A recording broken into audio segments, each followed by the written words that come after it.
is interesting to see how stark the property was at the time. It was a pre-Civil War farm. It was a functioning farm. There was an intrinsic beauty, and it had been in disrepair for quite a few years. It's worth noting that at the time of purchasing the property, I did little thumbnail diagrams. I've still worked with those with the intent of putting something together. These hand sketches are almost a form in its own right of art, and it conveys an intent.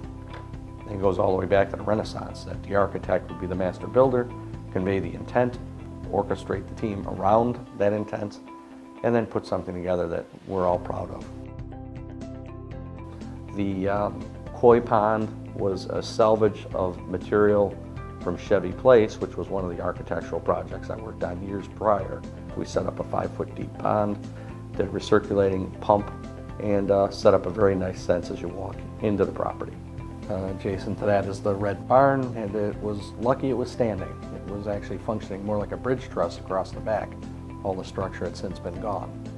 So salvaging it over a 10-year period, playing with it. And I'm putting a deck on the side of it now. It's almost the equivalent of a man cave for me. As you go into the house, it was interesting because it had been lived in for a lot of years. I think the original house was just a tiny little shack. But I did see the beauty in the house. And it was a point of contention with my wife at the time when we purchased it. And if you know my wife, she's a small Filipino. She couldn't stand up in the bathrooms because they were in the eaves of the house. So there was a heavy push on the front to take it apart, put it all back together, and then hold the beauty of the intrinsic beauty of the property and express the structure and express the history, but make it ours today. One of the passions we have as architects is breathing life into the projects that we see. We do the same thing with every project we do.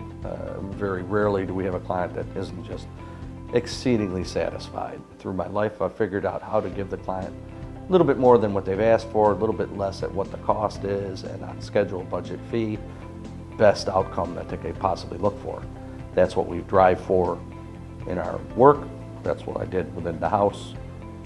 And it's just a way of working and a way of placing yourself in the world.